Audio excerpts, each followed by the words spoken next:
to be very careful with this Go family. Parang ano sila mga professional, parang professional liars and professional swindlers. Sinabi nga niya na wala siyang kinalaman sa negosyo, pero nakita namin sa mga corporate papers na siya ay corporate secretary, pumirma siya ilang beses, pumirma rin siya sa audited financial statements bilang treasurer and CFO. In fact, over the span of 9 to 10 years, 90 plus times, 93 times siya pumirma sa iba't ibang dokumento. So, ibig sabihin, sa dokumento ito, sentro siya sa aktibidad ng Go family. Sentro siya sa negosyo, sentro siya sa mga financial transactions nila. Corporate secretary, siya ang gumagawa ng board resolutions, siya ang nagpa-facilitate ng mga decision ng board, CFO, Chief Financial Officer at Treasurer siya. At hindi rin simpleng trabaho yun.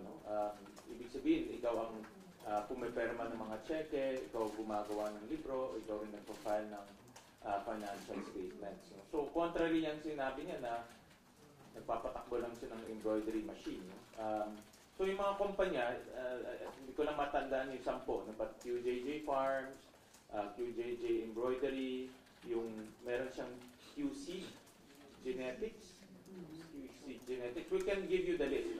Finash namin, but we can give you the list of pakibigay na lang JV. But meron kaming list ng mga kumpanya. Kinumpare namin isa-isa yung mga kumpanya nila. Yung 10 companies, sir, dun siya CFO, halo-halo na yung... Halo-halo na yun. Majority is corporate secretary siya. Pero may mga kumpanya rin na CFO siya, treasurer, and corporate secretary. So may mga ganun rin na isa. Kaya, typically, di ba, sa family business, gagawin mong treasurer kung malapit sa iyo. Typically, kamag-anak mo yan kasi pumiperma yan ng cheque. So, in other words, I might take that. Malapit si Sheila sa family, they trust her, or may possibility rin na itong Go family, ginagamit lang itong mga taong to para pumirma ng mga dokumento. At gawing pain, pain para kung may mangyari, sila yung magiging scapegoat, sila yung babagsakan ng mga kaso. Si Sheila, sir? Si Sheila. Narinig ko rin yan sa hearing kahapon sa House. Ganun din yung lumabas doon sa isang kay Baterna, yung isang personality na involved sa, if I'm not mistaken, sa Lucky South 99.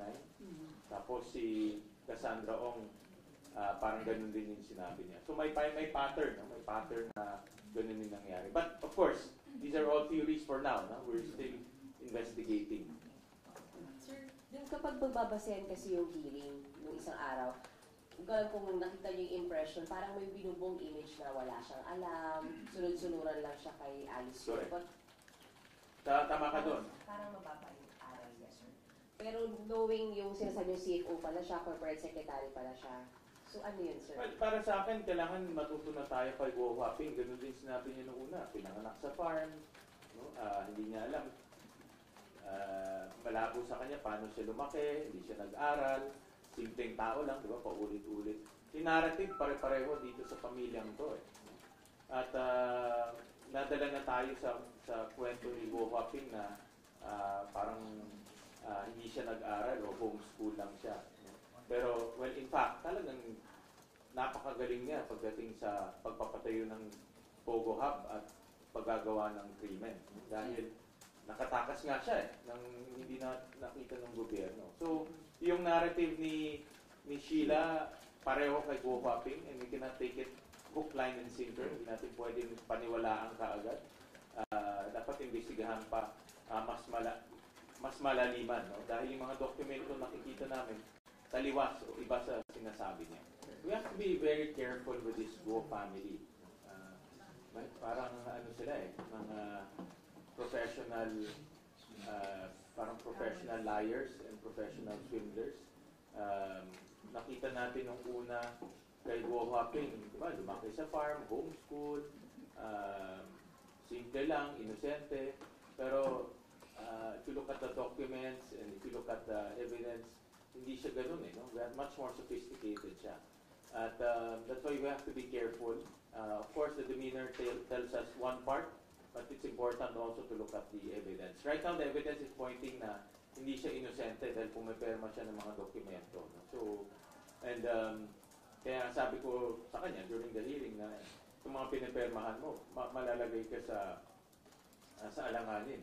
Pwede ka makulong dyan dahil yung mga pinipermahan mo, hindi to ordinaryong dokumento. Ito ang mga financial statements at corporate papers mga pinipermahan niya.